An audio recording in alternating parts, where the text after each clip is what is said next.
Hey, how's it going, everybody? So a couple of weeks ago, I attended PAX East 2017 over at Boston, Massachusetts. Had a great time, met a lot of people, and I stood in line for about 8 hours, I think, for the entirety of the trip. It just comes with the fucking territory. It's LineCon 2017.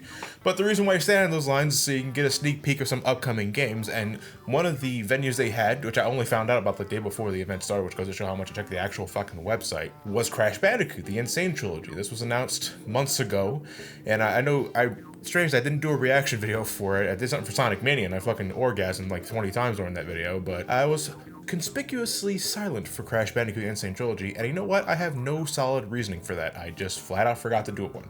But while we're here, I'm totally fucking excited for this. I love the original trilogy. So the first game I won't go back to as often as the second or third game, but nevertheless, I have a lot of memories with the original Crash Bandicoot trilogy. I've done videos of them.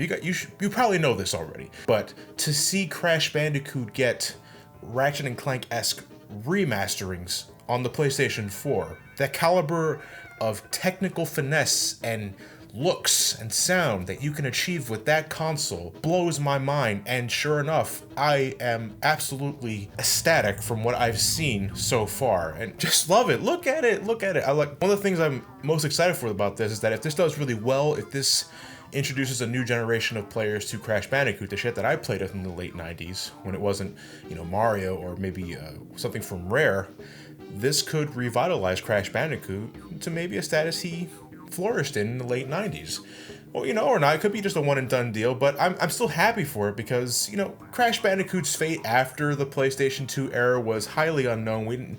He went through a lot of different shit, and one day I'll cover those games at some point, but to see him back in his element, no tattoos, no titans, no added fluff, is really alleviating. That said, at PAX East, PlayStation had kiosks set up for Crash Bandicoot the N.Sane Trilogy, and that was like one of the first things I did that day was, I played Sonic Mania like 2 times at different locations because I wanted to play that so much, and it's fucking awesome. I can't wait. But Crash Bandicoot was set up over there, and that was like the second thing I did over there, and thankfully I didn't wait too long in line. It was about a 25-minute wait. It was Friday morning, so I think a lot of kids were still in the school before they had a chance to infest the showroom. While waiting in line, I was able to see the levels offered. There was 3 total. 2 from Crash Bandicoot 1. What I didn't expect was Hang 8 from Crash Bandicoot 2. And that was the first level I selected. They made you wear these headphones to actually hear the game. The show floor is so loud, everybody having fun in their own different ways.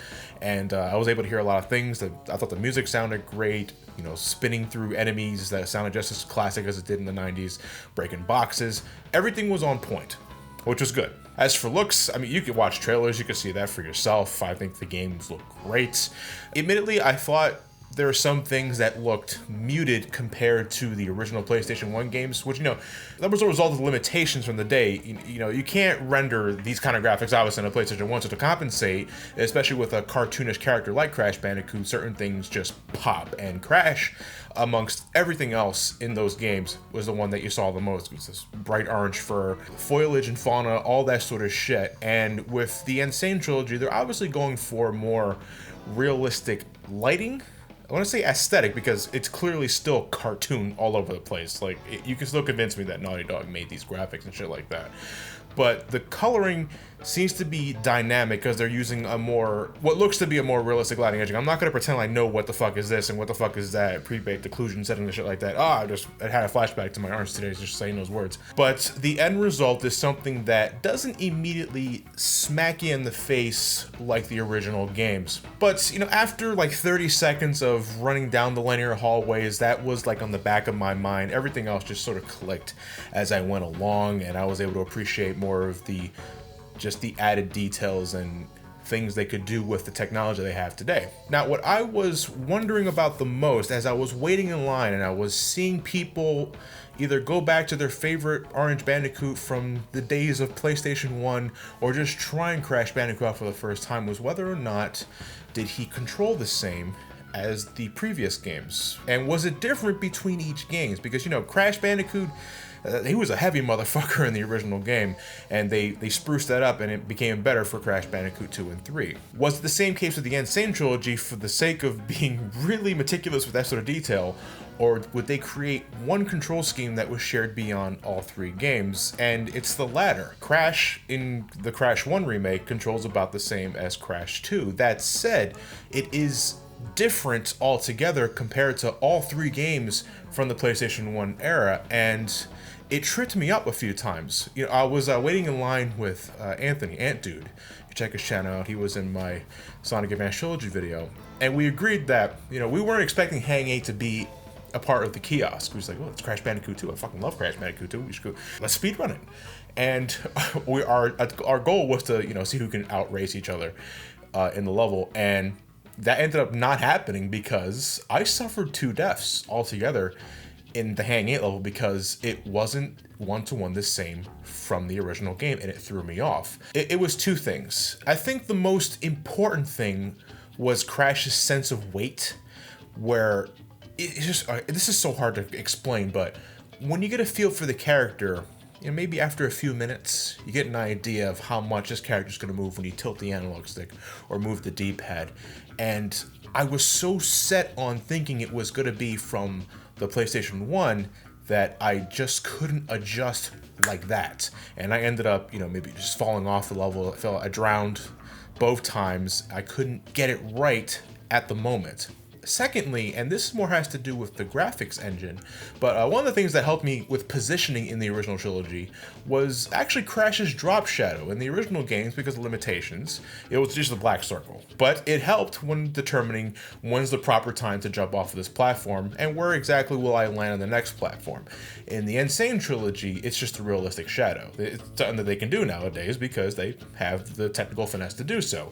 Unfortunately, when it comes to jumping in narrow platforms or slide jumping, one of my favorite things to do in Crash Bandicoot 2 and 3, it was tricky to get a correct landing on like either the hippos' backs or the platforms that sunk underwater after a certain amount of time. It was weird. It wasn't bad, but it was different, and I think that's going to be the biggest hurdle for people like me who played the original games front to back, beginning to end, God knows how many times, to now adjust to this new control scheme. And I can't tell if it's better, but it is different. And with that said, I won't condemn the game for that. Obviously, I can't obviously expect it to be one-to-one as much as I want it to be. I can't expect it to be one-to-one. Well, you know, for 2 and 3 anyway. For 1, change that shit up all you want, because Crash is, again, he's a heavy motherfucker in that first game. He has jumps, a thing. Oh, that was another thing. The jumps were a little odd too. Like, not Crash Bandicoot 1 bad,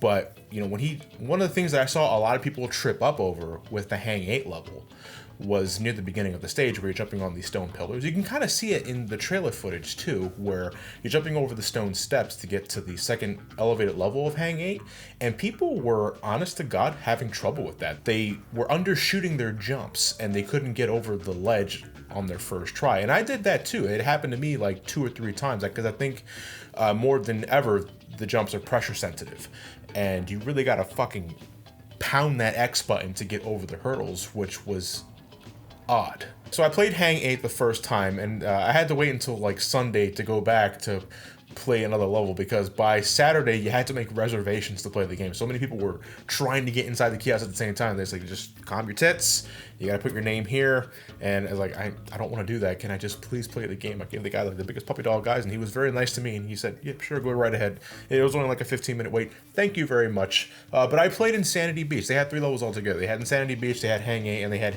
Heavy Machinery. It was like, fuck, they went from like 0 to 100 and no one's noticed. I didn't play Heavy Machinery though, so no opinion on that. Now, the thing I wanted to know the most was, between Crash Bandicoot 2 and 1, how did Crash feel? How did he move?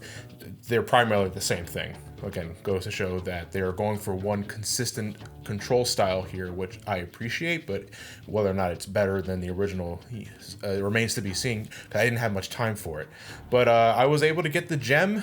I was able to bounce here, bounce there. And I don't know if my mind was playing tricks on me, but for some reason I thought the camera angle was a little too close to Crash, or it was too close to the floor. I had a bit of a struggle perceiving where Crash was in relation to Bottomless Pits. And Insanity Beach only had a couple of them, but because the camera angle is so close to the floor, it's hard to see until you're like right next to the fucking thing. Again, this could be just my mind playing tricks to me compared to the original game. For as much as I know, it was just like that. It felt a little weird trying to gauge my distance between where Crash was in the pits and jumping over them to make sure I don't fall off because I want to get that gem. That's another thing I didn't test out, was whether or not dying negated your attempt to get a gem at all. And I don't know. I didn't die at all, thank God. But that box bridge is still a motherfucker. Ugh. But I had a good time altogether. I think the biggest hurdle, again, is going to be adjusting to the control scheme, which is not like dramatically different, but it is different enough to fuck with old-time Crash Bandicoot players. And that's why I fell twice again in Gang 8, because I was thinking, oh, this is going to work. I'm going to slide jump. Oh, I landed in the pit. I can't get over this hurdle because I got to mash the hell out of the X button to get that distance I need. But those I still think are very minute. I'll adjust accordingly because, hey, I mean, I had to adjust back when I played the original Crash Bandicoot, one of the earliest 3D platformers I ever experienced, and, you know, adjusting the Crash 2 and Crash 3 was around the same boat, so if I did it before, I can do it again, and I got a good feeling that I'll be able to do so in due time. At the very least, between all three games, the controls will be consistent, so anything I can do in Crash Bandicoot 1, I can do in Crash 3, except slide jump. Well, I mean, hopefully they maybe give us an option to, like, use new abilities in the older games, you know, besides remastering. How about remixing it? I would love to see things that you can do in Crash Bandicoot 2 and 3 and Crash Bandicoot 1 just to make things a little more interesting. Maybe as an end game reward. Play the game the original, then you can just have fun with like a slide jump or shit like that. And I want to give a special shout out to Caddicarus for mentioning me in his video about Crash Bandicoot that he did just a few days ago at the time of this upload. He has his concerns over the remaster, as he's wont to do. I mean, I agree with a lot of the things that he brought up, but as I can say as someone who has experienced it, I think we're going to be just fine. I think everyone is going to enjoy these games when it comes out at the end of June, and I'm very much looking forward to playing the shit out of it when it comes out, and of course I'm going to make a video about it. Hey Caddy, open invitation. You want to make a video together, buddy? Yeah, you know you do. Okay. Before that gets any more sexually awkward than it already was, thank you all for watching. Have yourselves a fantastic night, and take care.